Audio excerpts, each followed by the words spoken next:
एक छोटे से कस्बे में सुनीता नाम की एक महिला अपने बेटे राजू के साथ रहती थी। सुनीता का शरीर बीमारी के कारण बहुत ही कमजोर था, पर उसे अपने घर की चिंता में काम करना पड़ता था। एक दिन जब सुनीता अपने घर के पास ही एक बगीचे में फल तोड़ने गई हुई थी, तब सुनीता का बेटा राजू अपनी माँ के पास आया और बोला, माँ, मैंने आपको काम करने से मना किया था, फिर भी आप फल तोड़ने आ गईं। अरे मेरे राजा बेटे, अगर मैं काम नहीं करूँगी तो हमारा घर कैसे चलेगा? माँ, आपका शरीर बहुत कमजोर है, अगर आप ये सब काम करेंगी तो और भी कमजोर हो जाएंगी। राजू बेटे, मुझे काम करना ही होगा। अगर मैंने काम करना बंद कर दिया तो जो कर्ज मैंने लिया है वो कैसे चुकाऊंगी? और मैं जिंदा रहते रहते तुम्हारी शादी होते देखना चाहती हूँ। माँ, आप बिल्कुल भी चिंता मत कीजिए, मैं भी काम करूँगा। अगर भगवान की कृपा हुई तो हमारा कर्ज जल्द ही खत्म हो जाएगा। हाँ बेटा, मैं भी यही चाहती हूँ कि हमारा कर्ज जल्दी से खत्म हो जाए। माँ, मैं अब घर चलता हूँ, आप भी जल्दी से घर आ जाना। और अब से ये सब काम आपको बंद करना पड़ेगा, आप बहुत कमजोर हो गई हैं। ठीक है बेटा, तुम जाओ। उसके बाद राजू घर चला गया। राजू घर आकर मचिया पर बैठ गया और अपनी माँ के बारे में सोचने लगा। माँ कमजोर होती जा रही हैं, क्यों ना एक काम किया जाए। हमारे घर पर तो पहले से ही फूलों की थोड़ी बहुत खेती है, अगर मैं उस खेती पर थोड़ी मेहनत लगाऊं तो फूल बेचकर भी हमारा घर चल सकता है, और भगवान करे तो हमारा कर्ज भी खत्म हो सकता है। थोड़ी ही देर बाद राजू की माँ घर आ गई और अपने बेटे को पुकारा, राजू बेटा, तुम कहाँ हो? मैं आ गई हूँ। माँ की पुकार सुनकर राजू उनके पास आ गया। जी माँ, आप आ गई। आप जरा हाथ मुंह धोकर थोड़ा आराम कर लीजिए, बहुत थक गई होंगी। मैं आपके लिए कुछ बनाकर लाता हूँ। ठीक है बेटा। ऐसे बोल के राजू अपनी माँ के लिए खाना बनाने चला गया। कुछ समय बाद राजू खाना बनाकर अपनी माँ के लिए ले आया। माँ, मुझे आपसे कुछ बात करनी थी। हाँ बेटा, बोलो, क्या बात है? माँ, अब आपकी उम्र हो चली है, आपको इतना मेहनत वाला काम नहीं करना चाहिए। आप बहुत कमजोर हो गई हैं, अगर आप ये काम करती रहेंगी तो और भी कमजोर हो जाएंगी। लेकिन बेटा, मुझे इसके अलावा कोई और काम आता ही कहाँ है। अगर मैं ये काम नहीं करूँगी तो हमारा घर कैसे चलेगा? और ऊपर से कर्ज की चिंता तो अलग ही है। माँ, मैं आपकी बात समझता हूँ, लेकिन अगर आप मान जाएंगी तो मेरे पास एक अच्छा सुझाव है। अरे बेटा, अगर तूने कुछ सोचा होगा तो अच्छा ही सोचा होगा, इसमें ना मानने वाली बात ही नहीं है। जरा बता तो, कैसा सुझाव है? माँ, आप इतना ज्यादा मेहनत करके बगीचे में फल तोड़ने जाती हैं, उससे तो अच्छा है कि हमारे पास जो फूलों की थोड़ी बहुत खेती है उसी पर आप और मैं दोनों मेहनत करें। फिर आप बाजार जाकर फूल बेच दिया करना, इससे आपके शरीर को भी थोड़ा आराम मिलेगा और हमारा घर भी चल जाएगा। बेटा, तेरा सुझाव तो बहुत अच्छा है, लेकिन हमारे ऊपर जो कर्ज का बोझ है, क्या हम फूल बेचकर वो कर्ज चुका पाएंगे? वो तो पता नहीं माँ, लेकिन आपकी सेहत के बारे में भी सोचना पड़ेगा। अब आपके शरीर को आरामदायक काम की जरूरत है। अगर भगवान चाहे तो फूल बेचकर ही कर्ज का बोझ उतर जाएगा और हमारी जिंदगी भी आसान हो जाएगी। मेरा बेटा अब इतना बड़ा और समझदार हो गया है कि मुझसे भी ज्यादा समझदारी की बातें करता है।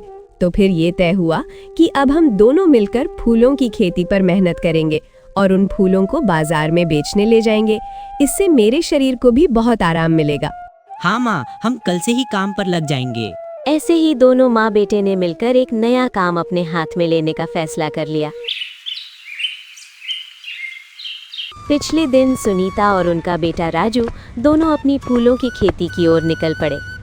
सुनीता और उनका बेटा राजू दोनों आकर अपनी खेती की जमीन के किनारे खड़े हो गए। तभी राजू बोला, माँ, हमारे पास इतनी अच्छी खेती की जमीन है, हम यहीं पर फूलों के बीज लगाएंगे और उनकी देखभाल करेंगे। जब वो बड़े हो जाएंगे तो आप उन्हें बाजार में बेच देना। अब आपकी उम्र हो चली है, फल तोड़ने का जोर आपके शरीर में नहीं रहा। हाँ बेटा, तूने सही कहा। चल, अब हम फूलों के बीज लगा देते हैं। उसके बाद सुनीता और राजू खेत की जमीन पर उतरकर बीज लगाने लगे।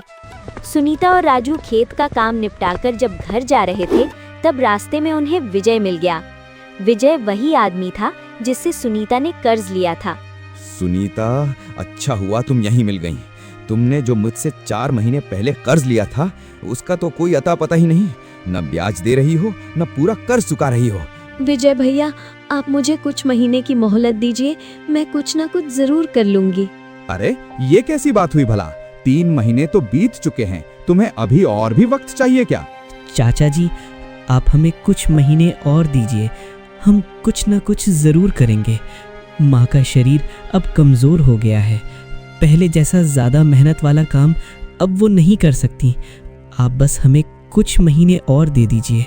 सुनीता, जब तुम्हें पैसों की जरूरत थी तब मैंने तुम्हें पैसे देकर मदद की, और अब तुम मेरे पैसे लौटाना नहीं चाह रही हो? अरे सेठ जी, आप गलत समझ रहे हैं। मैं आपके पैसे लौटा दूंगी, बस मुझे कुछ महीने की मोहलत दे दीजिए। राजू ने भी आपसे कहा कि अब मेरे शरीर में पहले जैसी ताकत नहीं रही। अभी हमने एक नया काम हाथ में लिया है, मैं आपका पैसा जल्दी लौटा दूंगी। ठीक है, मैं तुम्हें आखिरी 3 महीने का वक्त देता हूँ। 3 महीने बाद मुझे ब्याज समेत पूरा पैसा चाहिए। ठीक है सेठ जी, मैं कोशिश करूंगी कि आपका कर्ज जल्द से जल्द चुका दूं। ऐसा कहकर सुनीता और राजू अपने घर की तरफ चल पड़े और विजय भी अपने रास्ते पर निकल पड़ा। रात का समय है। सुनीता और उसका बेटा राजू एक साथ बैठे हुए हैं। माँ, आज तो विजय काका ने बहुत कड़ाई से कह दिया कि उन्हें 3 महीने के अंदर ब्याज समेत पूरा पैसा चाहिए। इतने कम समय में हम इतना पैसा कहाँ से लाएंगे? अरे बेटा, तू चिंता क्यों करता है? 3 महीने बहुत होते हैं, हम कुछ ना कुछ जरूर कर लेंगे। फिर भी माँ, विजय चाचा ने जिस तरह से आज कहा है, अगर 3 महीने बाद हम उन्हें पैसे नहीं दे पाए तो क्या होगा? अरे मेरे साहसी लड़के, आज इतना क्यों डर रहा है बेटा?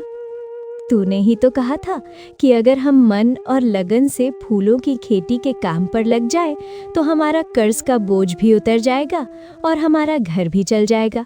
वो तो है ही माँ, लेकिन विजय चाचा ने जैसे आज कहा, मुझे थोड़ा डर भी लगा और बुरा भी लगा। बेटा, तू चिंता मत कर, भगवान सब ठीक कर देगा। आज हम जो बीज लगाकर आए हैं, अब हमें उन बीजों को रोज पानी देना पड़ेगा। फिर कुछ दिनों बाद मैं फूलों को मंडी में बेचने ले जा पाऊंगी। हाँ माँ, आप सही कह रही हैं। भगवान हमारे साथ कभी बुरा नहीं होने देगा। अब हमें सिर्फ अपने काम पर ध्यान देना पड़ेगा। समय पर भगवान सब ठीक कर देगा। हाँ बेटा, यही तो सही बात है। अभी हम खाना खाकर सो जाते हैं, सुबह हमें फलों में पानी देने भी जाना है। कुछ दिनों बाद सुनीता और उनका बेटा राजू अपने फूलों की खेती के पास आ गए। माँ, हमारी मेहनत रंग ले आई। देखिए, हमारी खेत में कितने ताज़ा और हरी भरी फूल उगे हैं। अब आप इन्हें मंडी में बेचने ले जा पाएंगी। हाँ बेटा, ये सब कुछ सिर्फ तेरी वजह से ही संभव हो पाया है। अरे माँ, आप ये क्या कह रही हैं? इसमें आपकी और मेरी, हम दोनों की मेहनत जुड़ी हुई है, तभी तो हमें आज इतनी अच्छी और ताज़े फूल देखने को मिल रहा है।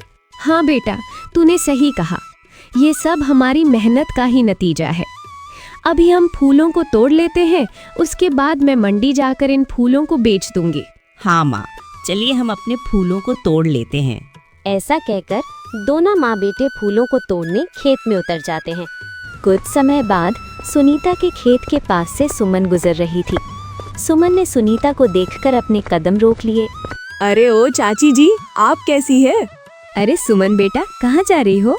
वो चाची घर के लिए कुछ फूल लाने मंडी जा रही थी, तभी अचानक आप दिख गई।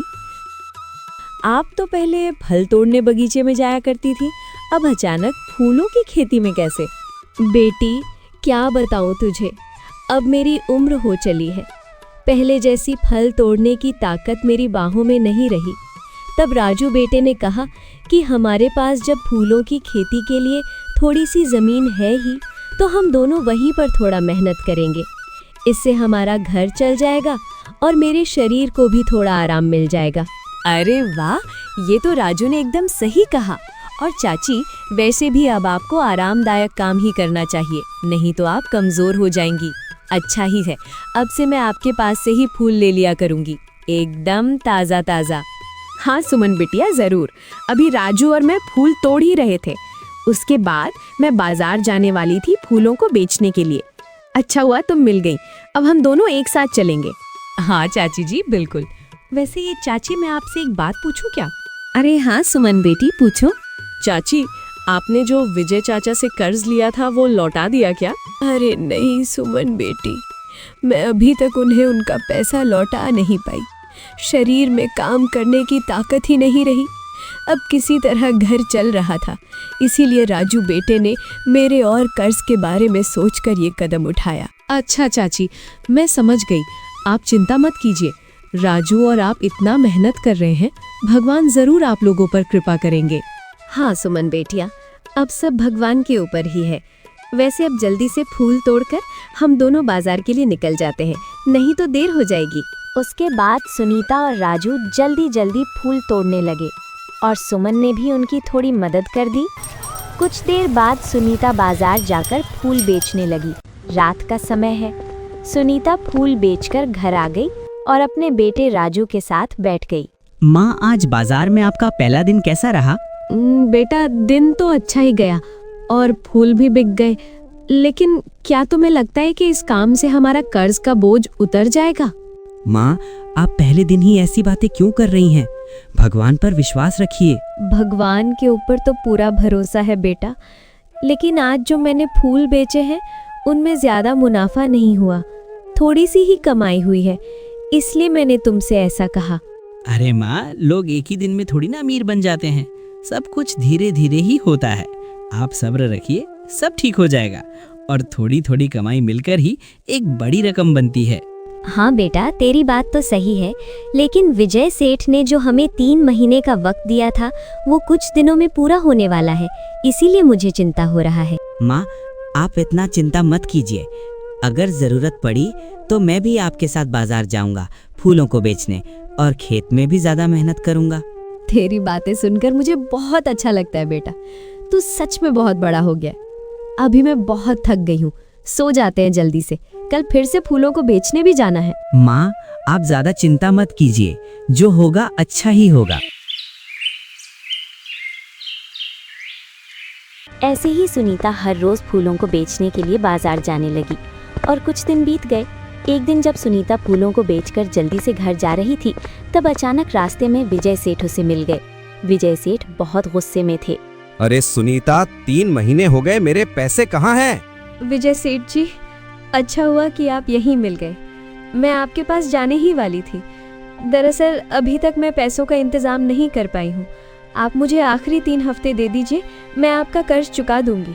सुनीता, ये कैसी बात हुई? 3 महीने पहले मैंने तुमसे क्या कहा था, भूल गई क्या? मैंने तुम्हें 3 महीने का वक्त दिया था और अभी बोल रही हो कि 3 हफ्ते और चाहिए? मुझे ये सब नहीं पता। मुझे आज के आज ब्याज समेत पूरा पैसा चाहिए। सेठ जी, मैं आपसे विनती करती हूँ, कृपया मुझे 3 हफ्ते और दीजिए, मैं आपका पूरा पैसा लौटा दूंगी। मैंने तो महीने भर पहले ही दे दिया था, अब और 3 हफ्ते कैसे दूं? और तुम तो कह रही थी कि तुमने कुछ नया काम शुरू किया है, तो फिर मेरे पैसे क्यों नहीं देना चाहती? आप गलत समझ रहे हैं। मैं भी चाहती हूँ कि आपका पैसा जल्दी लौटा दूं, लेकिन बीमारी के कारण मैं कमज़ोर हूँ, पहले जैसी मेहनत अब नहीं कर पाती। इस बार मैंने नए काम के तहत थोड़े से फूलों की खेती की है और उन्हें बाजार में बेचकर किसी तरह से घर चला रही हूँ। ठीक है, मैं तुम्हें आखिरी 3 हफ्ते देता हूँ। अगर 3 हफ्तों में ब्याज समेत पूरा पैसा वापस नहीं मिला तो मैं तुम्हारी जमीन हड़प लूंगा, याद रखना। चिंता मत कीजिए, 3 हफ्तों में आपको आपका पैसा मिल जाएगा। ऐसा कह के दोनों अपने अपने रास्ते चले गए। रात का समय है। सुनीता अपने घर चिंतित बैठी हुई है। कुछ देर बाद सुनीता के पास उनका बेटा राजू आ जाता है और उनके पास बैठ जाता है। क्या हुआ माँ, आप इतनी चिंता में क्यों हैं आज? आपको कुछ हुआ है क्या? वो दरअसल बेटा, आज बाजार से आते वक्त रास्ते पर विजय सेठ मिले थे। विजय सेठ ने कुछ कहा है क्या माँ, जिसकी वजह से आप इतनी चिंता में हैं? बेटा, विजय सेठ ने कहा है कि अगर अगले 3 हफ्ते में हमने उन्हें ब्याज समेत पूरा पैसा नहीं दे पाया तो वो हमारा जमीन हड़प लेंगे। सुनीता की ये बात सुनकर राजू भी चिंता में आ गया। बेटा, किसी तरह से थोड़े बहुत फूलों की खेती करके घर चला रही हूँ। अब 3 हफ्ते में इतना पैसा हम कहाँ से लाएंगे? माँ, आप इतना चिंता मत कीजिए, हम कुछ ना कुछ जरूर कर लेंगे और 3 हफ्ते बहुत हैं। आप और मैं, हम दोनों मिलकर कुछ ना कुछ कर ही लेंगे। लेकिन बेटा, करें तो क्या करें? फूलों की खेती भी थोड़ी सी ही है, जो बेचकर सिर्फ घर का राशन ही आ पाता है। इतना सारा ब्याज के साथ पूरा पैसा कहाँ से जुगाड़ करे। माँ आप चिंता मत कीजिए, अब से मैं और ज़्यादा मेहनत करूँगा और ज़्यादा फूलों के बीज लगाऊंगा और आपके साथ मैं भी फूलों को बेचने बाजार जाऊंगा। अगले 3 हफ्तों में जैसे भी करके हम विजय काका का कर्ज चुका देंगे। अब बिल्कुल चिंता मत कीजिए। मुझे तेरे जैसा बेटा मिला है, ये मेरा बहुत बड़ा सौभाग्य है। तुझे लेकर मुझे गर्व है कि तू मेरा बेटा है। माँ अभी आप ये सब बातें छोड़िए, आप थक गई होंगी, अब आप आराम कीजिए। कल हम दोनों अपने खेत पर जाकर जितने हो सके उतने फूलों के बीज लगाएंगे और उनकी देखभाल करेंगे ताकि उन सब्जियों को बेचकर हम कर्ज के बोझ से निकल जाएं। पिछली सुबह दोनों माँ बेटे फूलों की खेती की तरफ निकल पड़े। खेती में पहुंचकर सुनीता और राजू दोनों फूलों के बीज लगाने लग गए।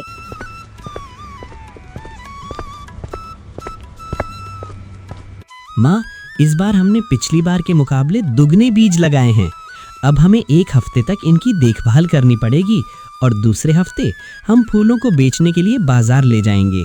हाँ बेटा, भगवान करे इससे हमारा कर्ज चुक जाए, नहीं तो विजय हमारी जमीन हड़प लेगा। अरे माँ आप ऐसे नकारात्मक बातें क्यों कर रही हैं? भगवान के ऊपर विश्वास रखिए। और मैंने एक बात सोची है माँ। कैसी बात बेटा? इस बार हमने ज्यादा बीज लगाए हैं तो फूल भी ज्यादा ही उगेंगे, इसलिए आप और मैं अलग अलग जाकर फूल बेचेंगे। बेटा मैं कुछ समझी नहीं। वो माँ, अगर हम दोनों एक ही जगह पर फूलों लेकर बैठ जाएंगे तो पहले की तरह ही धीरे धीरे बिकेंगी, लेकिन अगर हम दोनों अलग अलग जाकर 2 जगहों पर फूल बेचे तो वो जल्दी बिक जाएगा और कमाई भी ज्यादा होगी। अरे वाह बेटा, ये तो बहुत अच्छी योजना है। इससे तो हमारा कर्ज का बोझ जरूर ही उतर जाएगा। हाँ माँ, एक बार किसी तरह ये कर्ज का बोझ उतर जाए उसके बाद हम थोड़ी थोड़ी फूलों की खेती करके अपनी जिंदगी गुजारा कर लेंगे। हाँ बेटा, तूने सही कहा। 1 हफ्ते बाद सुनीता और राजू खेत की ओर निकल पड़े। खेत पर पहुंचते ही दोनों फूलों को तोड़ने लग गए। बेटा इस बार तो पहले के मुकाबले दुगने फूल उगे हैं। अब हमने इन्हें तोड़ लिया है। बस तुम्हारे कहे मुताबिक हम दोनों को अलग अलग बैठकर इन फूलों को बेचना होगा। हाँ माँ, इन फूलों को बेचकर जो भी पैसे मिलेंगे हम विजय काका का कर्ज चुका देंगे। मुझे विश्वास है कि जब हम दोनों इन फूलों को बेचेंगे तो हमारा कर्ज ब्याज समेत जरूर चुक जाएगा। वैसे भी हमने इस खेत पर बहुत मेहनत की है, भगवान हमें निराश नहीं करेगा। हाँ, अभी चलो हम इन फूलों को बाजार में बेच देते हैं। कुछ देर बाद राजू बाजार के एक तरफ बैठकर फूल बेचने लगा।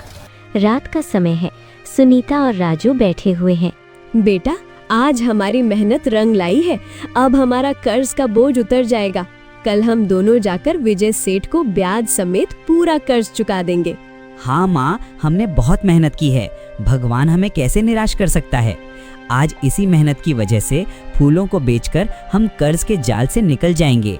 हाँ बेटा, ये सब कुछ तेरी वजह से ही मुमकिन हो पाया है, नहीं तो मैं तो हार ही मान चुकी थी। नहीं माँ, ये हम दोनों की मेहनत का फल है। कल कर्ज चुका जाने के बाद हमारी जिंदगी आसान हो जाएगी और हम खुशी खुशी रह पाएंगे। हाँ बेटी, अभी खाना खा के सो जाते हैं। आज बहुत ज्यादा थक गई हूँ।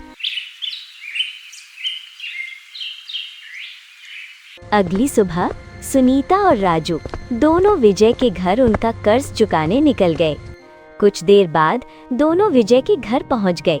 सुनीता, तू तो 3 हफ्ते पूरे होने से 2 दिन पहले ही आ गई। पैसे लाई है या नहीं? जी विजय सेठ, मैं ब्याज समेत पूरे पैसे लेकर आई हूँ। ऐसा कहकर सुनीता विजय को पैसे दे देती है। इसमें अभी तक के जितने ब्याज होते हैं सब हैं, आप देख लेना। हाँ, ठीक है। वैसे भी तूने पैसे लौटाने में बहुत वक्त लगाई है। उसके लिए आप मुझे माफ कर दीजिए। मेरे हालात ही ऐसे थे कि मैं आपको पैसे नहीं दे पा रही थी। विजय सेठ को पैसे देकर दोनों वहां से निकल गए। ऐसे ही राजू के साहस और दोनों की मेहनत से कर्ज का बोझ उतर गया और दोनों खुशी खुशी अपनी जिंदगी जीने लगे।